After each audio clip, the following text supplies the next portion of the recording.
की इस न्यूज में मैं आपको बताने वाला हूँ दुर्ग यूनिवर्सिटी के यूजी पीजी के स्टूडेंट को यहाँ पर बहुत ही फायदा मिलने वाला है। इसी को लेकर यहाँ पर खबर है और पंडित रविशंकर शुक्ल यूनिवर्सिटी में आने वाले एग्जाम को लेकर यहाँ पर खबर आई है और इंदिरा गांधी कृषि विश्वविद्यालय से संबंधित कॉलेजों में एडमिशन को लेकर खबर है। NEET, Vyapam, dental PG, engineering, Google की तरफ से स्कॉलरशिप और एमबीबीएस को लेकर भी यहाँ पर न्यूज आ गई है। तो दोस्तों, मेरा नाम है राम वर्मा और स्वागत है आपका CG education news YouTube channel पर। अगर आप इस चैनल पर पहली बार आए हैं तो चैनल को सब्सक्राइब करके बेल आइकन बटन दबाना ना भूलें, क्योंकि यहाँ पर आपको इसी तरह की लेटेस्ट नोटिफिकेशन लगातार मिलती रहेगी। तो चलिए फटाफट शुरू करते हैं और पहली खबर लेते हैं दुर्ग यूनिवर्सिटी से। तो दुर्ग यूनिवर्सिटी से संबंध जिले के शासकीय और प्राइवेट कॉलेजों में ऑफलाइन पढ़ाई शुरू हो गई है। कुछ माह बाद त्रैमासिक फिर अर्धवार्षिक परीक्षा प्री फाइनल एग्जाम होगी। प्रबंधन की ओर से स्टूडेंट को सूचना दी जा रही है कि अर्धवार्षिक परीक्षा में शामिल होने वाले स्टूडेंट को सेशनल मार्क पद्धति का लाभ मिलेगा। वार्षिक परीक्षा के बाद जारी अंक सूची में अधिकतम 7.5 अंक जुड़ेंगे। अधिकतम 10% अंक देने का प्रावधान है। प्री फाइनल एग्जाम होने के बाद किस स्टूडेंट को किस विषय में कितने अंक मिले हैं, इसकी जानकारी कॉलेज प्रबंधन की ओर से यूनिवर्सिटी को भेजी जाएगी, जिसके आधार पर वार्षिक परीक्षा परिणाम जारी किया जाएगा। दरअसल यूनिवर्सिटी ने सेशनल मार्क पद्धति लागू किया है, जिसका लाभ इस वर्ष बीए, बीएससी, बीकॉम संकाय में फर्स्ट, सेकंड एवं थर्ड ईयर में एडमिशन लेकर पढ़ाई कर रहे रेगुलर स्टूडेंट को यहाँ पे मिलेगा। तो अर्धवार्षिक परीक्षा में जितने ज़्यादा अंक मिलेंगे उसका फायदा वार्षिक परीक्षा में मिलेगा, क्योंकि वो नंबर जुड़ेंगे। ऐसी जानकारी स्टूडेंट को दी जा रही है। यहाँ सब सेशनल मार्क पद्धति से होगा। यहाँ पर बालोद जिले के लीड कॉलेज के प्रभारी प्राचार्य जेके खलको ने बताया कि नई व्यवस्था का फायदा सिर्फ रेगुलर यानी कि नियमित स्टूडेंट को मिलेगा। प्राइवेट वालों को सिर्फ वार्षिक परीक्षा के आधार पर अंक मिलेगा। इसकी शुरुआत दुर्ग यूनिवर्सिटी ने फर्स्ट ईयर के स्टूडेंट के लिए की गई थी। इसके बाद सेकंड ईयर फिर थर्ड ईयर के स्टूडेंट के लिए भी इसे लागू किया गया है। पिछले कई सत्र में वार्षिक परीक्षा में शामिल कई स्टूडेंट को इसका फायदा मिल चुका है। वो 2 से 7 नंबर तक पास होने से चूक रहे थे, वे उत्तीर्ण हुए थे। अगर कोई स्टूडेंट अर्धवार्षिक परीक्षा में 50 अंक प्राप्त करते हैं तो उसके वार्षिक परीक्षा में 5 अंक जुड़ जाएंगे। अगर वे वार्षिक परीक्षा में 20 या इससे ज़्यादा अंक प्राप्त करते हैं तो अर्धवार्षिक का 5 अंक जुड़कर 25 हो जाएगा। इस लिहाज से वार्षिक परीक्षा में 1-2 नंबर कम पाते हैं तो अर्धवार्षिक परीक्षा में परफॉर्मेंस के आधार पर वहाँ पास हो सकता है। तो ये बहुत बड़ा फायदा मिलने वाला है। दूसरी खबर देखते हैं तो दुर्ग के हेमचंद विश्वविद्यालय ने एमएड प्रथम सेमेस्टर में दाखिले के लिए आवेदन की प्रक्रिया शुरू कर दी है। 2 तारीख से ऑनलाइन आवेदन शुरू हो गए हैं। वही अंतिम तारीख 10 नवंबर निर्धारित थी, जिसे अब 21 नवंबर तक बढ़ा दिया गया। इसके बारे में मैंने हाल ही में वीडियो बनाया था, जिसका आप नीचे डिस्क्रिप्शन में लिंक देखिए, ऊपर आई बटन पर भी मिल जाएगा। रविशंकर विश्वविद्यालय की पूरक परीक्षाएं 16 नवंबर से शुरू होने वाली है। परीक्षा का समय सारणी विश्वविद्यालय ने जारी कर दिया है और इसका भी आपको टाइम टेबल देखना है तो ऊपर आई बटन पर मिल जाएगा।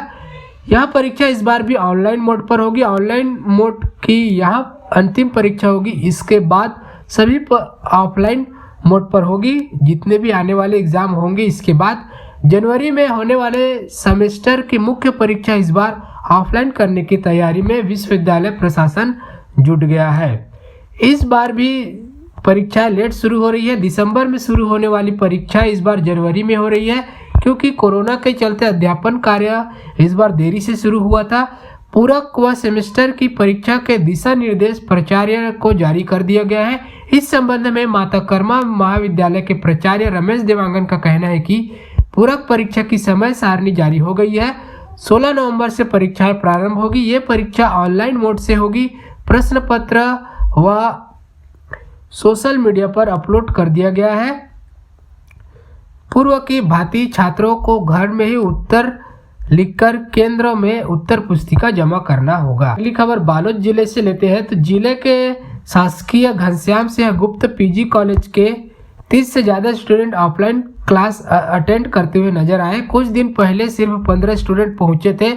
इसके अलावा बीकॉम बीएससी में 50% स्टूडेंट पढ़ाई करने पहुंचे थे। स्टूडेंट की कम उपस्थिति को ध्यान में रखकर कॉलेज प्रबंधन की ओर से सोशल मीडिया ग्रुप बनाकर स्टूडेंट को जोड़ा गया और सूचना दी गई कि क्लास अटेंड करना अनिवार्य है, जिसके बाद यहाँ पे उपस्थिति बढ़ते क्रम पर है। सहायक प्राध्यापक टाइम टेबल के अनुसार स्टूडेंट को पढ़ा रहे, आगे भी जब धीरे धीरे उपस्थिति बढ़ने की संभावना है। कृषि विश्वविद्यालय से संबंधित सभी सरकारी और निजी कॉलेजों में एडमिशन के लिए इस साल ऑनलाइन काउंसलिंग शुरू हो गई है। काउंसलिंग से संबंधित सभी जरूरी जानकारियां भी इसी दिन अपलोड कर दी जाएगी।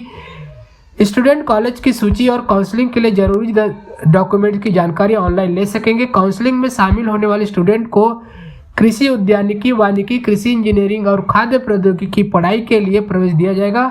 एडमिशन के लिए 24 नवंबर तक आवेदन कर सकते हैं। राष्ट्रीय परीक्षा एजेंसी ने लंबे इंतजार के बाद नीट यूजी का परिणाम जारी कर दिया है। यह परीक्षा 12 सितंबर को ली गई थी। परीक्षा का पोर्टल एनटीए की वेबसाइट पर देखा जा सकता है। रैंक के आधार पर देश के मेडिकल कॉलेज में एमबीबीएस सहित अन्य पाठ्यक्रम में दाखिला मिलेगा। इंदिरा गांधी कृषि विश्वविद्यालय के अंतर्गत संचालित कृषि कॉलेजों में पीजी कक्षाओं के लिए काउंसलिंग की प्रक्रिया पूरी कर ली गई है। डॉक्यूमेंट परीक्षण के बाद 468 सीटों का अलॉटमेंट कर दिया गया है। कृषि कॉलेज के सभागार में आयोजित काउंसलिंग में उम्मीदवारों के दस्तावेज का परीक्षण कर उन्हें पीजी पाठ्यक्रम में प्रवेश दिया गया है। उम्मीदवारों को 468 सीटों का आवंटन किया गया था। इसमें से 428 ने डॉक्यूमेंट वेरिफिकेशन करवाया और 321 स्टूडेंट ने पीजी के सीटों के लिए फीस का भुगतान किया है। उम्मीदवारों को प्रवेश परीक्षा में मिले रैंक और उनकी ओर से विकल्प के आधार पर सीटों का आवंटन किया गया है। इसके अलावा बीएससी कृषि स्नातक में प्रवेश के लिए 1982 स्टूडेंट ने पंजीयन कराया था। इनमें से 1375 ने फीस भुगतान कर दिया है। बीटेक कृषि अभियांत्रिकी स्नातक में एडमिशन के लिए 61 ने रजिस्ट्रेशन कराया था। छत्तीसगढ़ व्यावसायिक परीक्षा मंडल रायपुर व्यापम द्वारा विभिन्न विभागों में रिक्त पदों के लिए भर्ती परीक्षा का आयोजन किया जाएगा। इसमें छत्तीसगढ़ राज्य के सह परीक्षक, नवा रायपुर के अंतर्गत ज्येष्ठ सह परीक्षक व सहायक सह परीक्षक भर्ती परीक्षा, छत्तीसगढ़ राज्य वन विकास निगम लिमिटेड अंतर्गत सहायक परियोजना क्षेत्रपाल भर्ती परीक्षा शामिल है। इस भर्ती परीक्षा के लिए ऑनलाइन आवेदन शुरू हो गए हैं। आवेदन की अंतिम तारीख 22 नवंबर है। प्रदेश के 6 डेंटल कॉलेज में पीजी यानी कि एमडीएस की आधी से ज्यादा सीटें खाली है। 141 में 78 सीटें खाली है। देश भर में यहाँ स्थिति है कि यही कारण है डेंटल काउंसिलिंग ऑफ इंडिया ने एडमिशन की तारीख 20 नवंबर तक बढ़ा दी है। यही नहीं, कट ऑफ भी बढ़ा दिया गया, यानी कि अब कम परसेंटाइल वाले स्टूडेंट को भी एडमिशन मिल सकेगा। राजधानी रायपुर स्थित एकमात्र सरकारी डेंटल कॉलेज की 20 एमडीएस की सीटें भर चुकी है, जबकि 5 निजी कॉलेजों की 78 सीटें खाली है। पहले एडमिशन के लिए 10 नवंबर की आखिरी तारीख थी। इस कारण डीएमई कार्यालय ने सभी 5 निजी कॉलेजों को हैंड ओवर कर दिया था। छात्र 17 नवंबर तक ऑनलाइन पंजीयन करवा सकते हैं।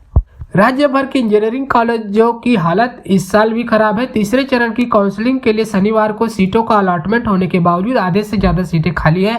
इंजीनियरिंग कॉलेज के संचालकों का कहना है कि पिछले कुछ साल की तुलना में इस साल की स्थिति सबसे ज्यादा खराब है। छात्रों ने सरकारी इंजीनियरिंग कॉलेज में प्रवेश लेने में तो रुचि दिखाई, लेकिन निजी इंजीनियरिंग कॉलेज से स्टूडेंट जो है दूरी बनाकर रखे। सरकारी इंजीनियरिंग कॉलेज की सीट लगभग भर गई, लेकिन निजी कॉलेज में प्रवेश केवल 10 से 20% हुआ है।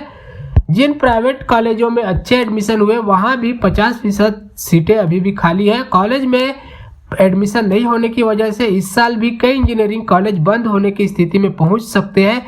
राज्य भर के इंजीनियरिंग कॉलेजों में 11,291 सीटें हैं। 2 चरण की काउंसलिंग के बाद 3856 स्टूडेंट ने कॉलेज में एडमिशन लिया है। तीसरे चरण की काउंसलिंग में 7,435 सीटों को शामिल किया गया था। इन सीटों में प्रवेश के लिए केवल 805 स्टूडेंट ने ही रजिस्ट्रेशन कराया। शनिवार को तीसरे चरण की सीटों का अलॉटमेंट किया गया। जिन स्टूडेंट को सीटों का अलॉटमेंट किया गया वे 15 और 16 नवंबर को कॉलेज में जाकर एडमिशन लेंगे। तीसरे चरण की काउंसलिंग पूरी होने के बाद 17 नवंबर को कॉलेज में जो सीटें खाली रहेगी उसकी जानकारी ऑनलाइन अपलोड की जाएगी।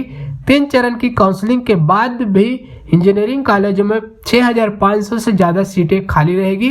कॉलेज संचालकों का कहना है कि स्टूडेंट की संख्या कम होने पर कॉलेज चलाने के लिए आर्थिक परेशानी शुरू हो जाती है। इस वजह से हर साल कॉलेज संचालक कहीं न कहीं कॉलेज बंद करने के लिए आवेदन दे रहे हैं। अब बात करते हैं गूगल द्वारा स्कॉलरशिप की। महिलाओं को कंप्यूटर फील्ड में करियर बनाने का बढ़िया मौका दे रहा है गूगल। इसके लिए गूगल ने कंप्यूटर साइंस में स्कॉलरशिप भी दी है। यहाँ स्कॉलरशिप कंप्यूटर साइंस में डिग्री प्राप्त महिलाओं के लिए है। स्कॉलरशिप के लिए चुनी गई सभी महिलाओं को 2022-23 में 74 लाख की राशि दी जाएगी। यहाँ राशि विविधता, समानता, समावेश, इनोवेशन और एकेडमिक परफॉर्मेंस के आधार पर दी जाएगी। कैंडिडेट 2021-22 सत्र में एशिया पैसिफिक देश में किसी मान्यता प्राप्त यूनिवर्सिटी की सेकंड ईयर की स्टूडेंट हो, वह कंप्यूटर संबंधी कोर्स कर रही हो। छात्र को अपनी सीवी के साथ कंप्यूटर साइंस फील्ड में सुधार को लेकर 400 शब्दों का आर्टिकल भी सबमिट करना होगा। तो इसके लिए अप्लाई कैसे कर सकते हैं, ऑनलाइन अप्लाई। तो ये जो आपको लिंक दिख रहा है वीडियो में, इस वीडियो को पॉज कीजिए, इसको आप टाइप कीजिए अपने ब्राउजर में, वहां से जाके आप ऑनलाइन अप्लाई कर सकते हैं। प्रदेश में पहली बार मेडिकल कॉलेज की 200 पीजी व 1300 एमबीबीएस सीटों में एडमिशन के लिए एक साथ काउंसलिंग होने की संभावना है। कोरोना के कारण पीजी व यूजी की काउंसलिंग में काफी देरी हो चुकी है। इस कारण मेडिकल कॉलेज अस्पताल में जूनियर डॉक्टरों की भी कमी हो गई है। दूसरी ओर National Test Agency NEET UG का रिजल्ट तो जारी कर दिया है, लेकिन छत्तीसगढ़ का रिजल्ट डीएमई कार्यालय को नहीं मिला। पीजी का रिजल्ट आते ही सुप्रीम कोर्ट ने पूरे देश में काउंसलिंग पर रोक लगा दी थी। प्रदेश के 5 सरकारी व 2 निजी मेडिकल कॉलेज में पीजी की 200 से ज्यादा सीटें हैं। ईडब्ल्यूएस में आय व ओबीसी आरक्षण के मुद्दे पर मामला सुप्रीम कोर्ट में है। इसकी अगली सुनवाई 16 नवंबर को है। ऐसे में इसके बाद काउंसलिंग शुरू हो सकती है। पीजी का रिजल्ट डीएमई कार्यालय को मिल चुका है, लेकिन स्टे के कारण प्री पीजी पास स्टूडेंट को ऑनलाइन पंजीयन भी शुरू नहीं हुआ है। दिवाली के पहले एक डॉक्टर रिजल्ट लेकर पहुंचा, तब स्टे लग चुका था। नीट का रिजल्ट भी हफ्ते भर में आने की संभावना है। ऐसे में पीजी व एमबीबीएस की काउंसलिंग के साथ साथ चलने की संभावना है। काउंसलिंग के तकनीकी कार्यों के लिए चिप्स को जिम्मेदारी दी गई है। नेशनल मेडिकल कमीशन एनएमसी ने मेडिकल स्टडीज यूजी स्ट्रीम में बड़ा बदलाव किया है। अब फर्स्ट ईयर में सप्लीमेंट्री आने पर स्टूडेंट को सेकंड ईयर में प्रमोट नहीं किया जाएगा।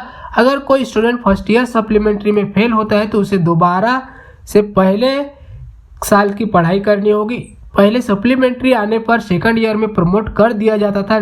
एनएमसी ने अभी यह नियम फर्स्ट ईयर के लिए लागू किया है। मेडिकल एजुकेशन से जुड़े एक्सपर्ट इस बदलाव के फायदे के साथ नुकसान भी बता रहे हैं। फायदा यह होगा कि नीट यूजी क्रैक करके आने वाले छात्र फर्स्ट ईयर की पढ़ाई को गंभीरता से लेंगे। सुप्रीम कोर्ट ने 2 छात्रों के लिए दोबारा नीट कराने के बॉम्बे हाई कोर्ट के आदेश को खारिज कर दिया है। जस्टिस एल नागेश्वर राव की बेंच ने कहा कि दोनों छात्र के प्रति सहानुभूति है, उनका समय बर्बाद होगा, लेकिन फिर से परीक्षा कराने का निर्देश देना मुश्किल है। महाराष्ट्र के केंद्र में इन छात्रों के प्रश्न पत्र OMR सीट बदल गए थे। छत्तीसगढ़ व्यावसायिक परीक्षा मंडल व्यापम ने मंडी निरीक्षक और उप निरीक्षक की भर्ती परीक्षा के लिए तारीख निर्धारित कर दी है।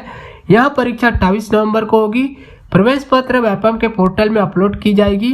अभ्यर्थी व्यापम के वेबसाइट पर का अवलोकन कर सकते। वही बिजली कंपनियों में जूनियर इंजीनियर और डाटा एंट्री ऑपरेटर पदों पर ऑनलाइन आवेदन की समय सीमा बढ़ाकर 18 नवंबर कर दी गई है। तो ये था दोस्तों छत्तीसगढ़ के शिक्षा से जुड़ी आज की लेटेस्ट खबरें। ये खबरें आपको कैसी लगी, अच्छी लगी तो लाइक कीजिए और ऐसे ही लेटेस्ट अपडेट पाने के लिए चैनल को सब्सक्राइब करके बेल आइकन बटन दबाइए तथा अपने सभी दोस्तों को शेयर भी कीजिए।